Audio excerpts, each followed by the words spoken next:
Hi, I'm CoreyOTM, and this is Hoverview. Today I'm going to show you how I maxed out the strongest weapon in Castlevania Symphony of the Night, the bloodthirsty sword, the Muramasa. Let's get started.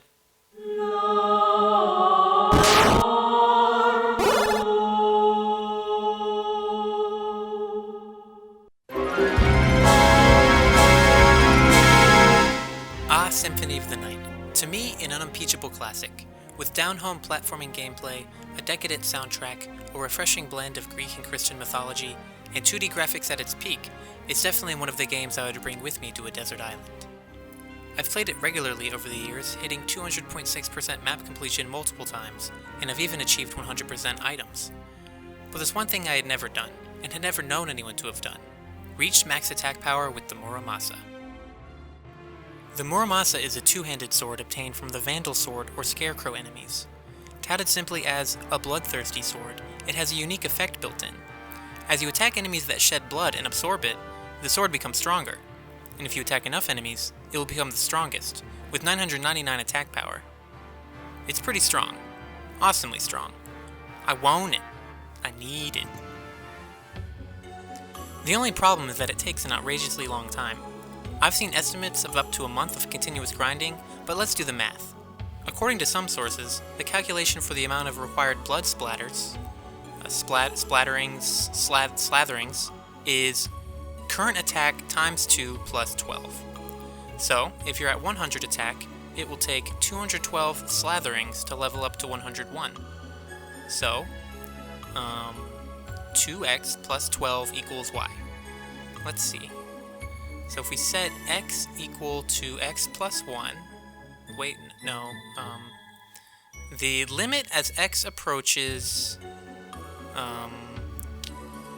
carry the 3, so it's somewhere between 10,000 and 1 million. So it obviously occurred to me that this would be much easier with a fast forward function. Fortunately, many emulators such as EPSXE have this feature built in. This is fine for me and I find it to be honorable. Editing saves and such is not honorable, but merely fast forwarding preserves the integrity of the file, its chastity. However, I've made this even more complicated for myself by insisting on achieving this on the PSN version on PS3 for some reason. As far as I've learned, PS3 save files are encrypted so that PS3 to PS3 transfer is possible, but converting it to a form an emulator can understand is tricky. What? However, you can transfer the save to an actual PS1 memory card with a long discontinued peripheral, the PS3 memory card adapter. These are relatively expensive right now, but I eventually caved and bought one. It was like $40 or something. I can't really remember. I think I blocked that memory. But that's not all. In order to get the memory card file onto my computer, I needed another ancient peripheral, the Dex drive. Yeah, I said it. I swear when the thing came in the mail it had 2 floppy disks for installation. It connects with the serial port that I don't have on my main PC, but I do happen to have one on my 10-year-old laptop. So I just take the file from my PS3, put it on a memory card, transfer the file to my old computer, put it on a USB to my new computer, convert it to the right format, and do my thing. Then I do the same thing in reverse. Simple. So, amazingly, it works. Right on! I guess I could have just started the file on emulator in the first place, but that's far less tedious and complicated. Now it's time to actually get started, but there's one more thing I needed. I happen to have a PS3 Turbo controller, the Hori Pro 3 Turbo, that I can use on PC, and it has a kind of auto turbo where you don't need to have the button depressed. Any turbo controller would do, but there might be issues trying to achieve the proper turbo through the emulator alone. So there's a few methods, it seems. If you aren't using the turbo method, you can manually push it out in the room in the reverse caverns with all of the dark octopuses. I tried that years ago when I first gave up on this daunting quest. Another method involves a room in the reverse castle where Medusa heads only appear on one side of the screen, so you can just stand still and slash.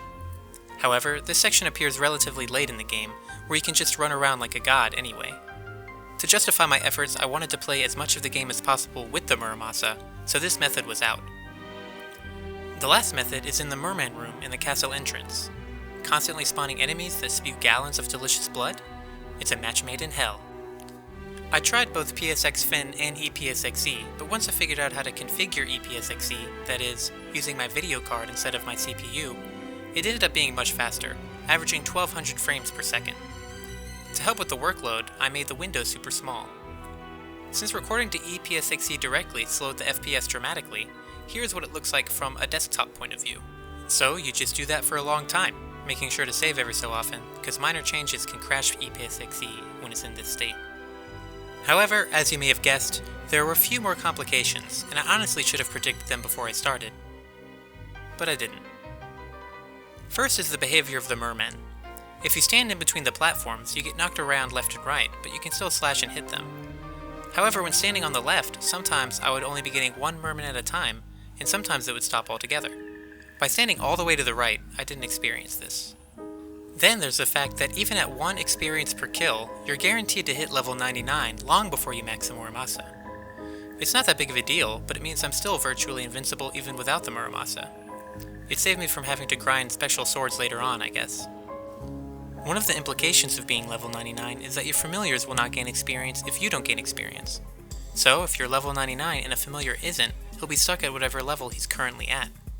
As soon as I realized I would likely reach level 99, I made sure to equip each familiar until they were maxed. This last one is actually kind of funny. Well, the in-game clock got capped rather fast. It seems like after a few hours of real time, I already had 99 hours game time. It never occurred to me, but the clock in the clock room is actually tied to game time, and the pathway to the Olrox's quarters, which opens every other minute, will never open. Ever again. I was worried for a second since that is the only entrance, because the 2 exits it has are locked from the inside, so to speak. But luckily, I had already visited the Colosseum and opened up the blocked pathway there. But that's it. Everything works, and while getting from 800 to 999 was a bit of a slog, I actually did it. With this phenomenal cosmic power, the bloodthirst finally sated, I found myself in some sort of twisted New Game Plus, and there was only one thing left to do: defeat the lord of this castle. Nobody blink!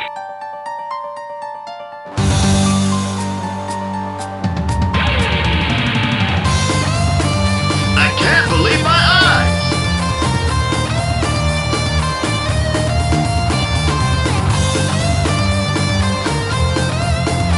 That was only warming up!